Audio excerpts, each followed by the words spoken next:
हवा की गति बढ़ गई थी। उस ऊंचाई पर तेज हवा के झोंके बुरबुरे बर्फ के कणों को चारों तरफ उड़ा रहे थे, जिससे दृश्यता शून्य तक आ गई थी। अनेक बार देखा कि केवल थोड़ी दूर के बाद कोई ऊंची ऊंचाई नहीं है, ढलान एकदम सीधी नीचे चला चला गया था।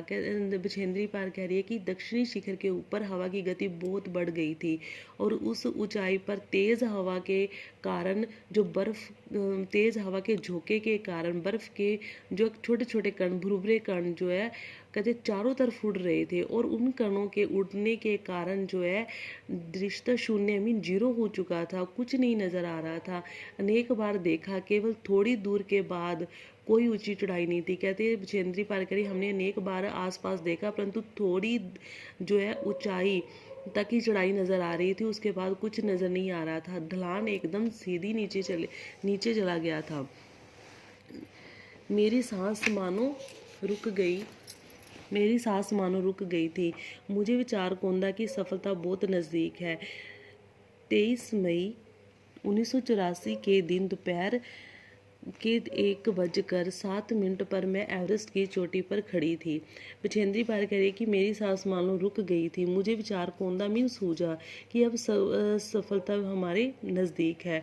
और वो 23 मई 1984 के दिन दोपहर के 1:07 पर मैं एवरेस्ट की चोटी पर खड़ी थी और एवरेस्ट की चोटी पर पहुंचने वाली मैं सब प्रथम मीन पहली भारतीय महिला ही थी। एवरेस्ट शंकु की चोटी पर इतनी जगह नहीं थी कि दो व्यक्ति साथ साथ खड़े हो सके। चारों तरफ हजारों मीटर लंबी सीधी ढलान को देखते हुए हमारे सामने प्रेषण सुरक्षा का था। हमने पहले बर्फ के फावड़े से बर्फ की खुदाई कर अपने आप को सुरक्षित रूप से स्थिर किया। उसके बाद मैं अपने घुटनों के बल बैठी। कहते एवरेस्ट शंकु मीन नोक, एवरेस्ट की नोक की चोटी पर जब हम पहुंचे तो कहते वहां पर इतनी जगह नहीं थी कि दो व्यक्ति हम साथ साथ खड़े हो सके। चारों तरफ हजारों मीटर लंबी सिर्फ जो है सीधी ढलान। कहते जब हम आस पास हमने देखा तो सिर्फ सीधी ढलान ही नजर आ रही थी और तब हमारे सामने प्रश्न सुरक्षा का था कि हम अपने आप को किस तरह सुरक्षा रख सके।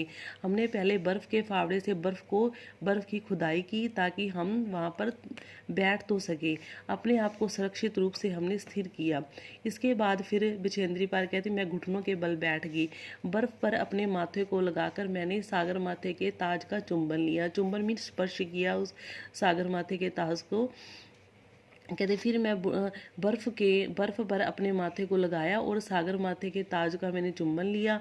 बिना उठे ही मैंने अपने थैले में से दुर्गा माँ का चित्र और हनुमान चालीसा निकाला। मैंने उनको अपने साथ लाए लाल कपड़े में लपेटा हुआ था। छोटी सी पूजा अर्चना की और इनको बर्फ में दबा दिया। आनंद के इस क्षण में मुझे अपने माता पिता का ध्यान आया। बछेंद्री पार कह रही है कि मैंने अपने थैले में से दुर्गा माँ का चित्र और हनुमान चालीसा निकाला और जो मैंने लाल कपड़े में लपेटा हुआ था थोड़ी सी मैंने वहाँ पर छोटी सी पूजा अर्चना की। पूजा करने के बाद मैंने उनको वहाँ ही बर्फ में दबा दिया। ये कहते हैं आनंद मीन खुशी के इस क्षण मीन पल में मुझे अपने माता पिता का मुझे ध्यान आया।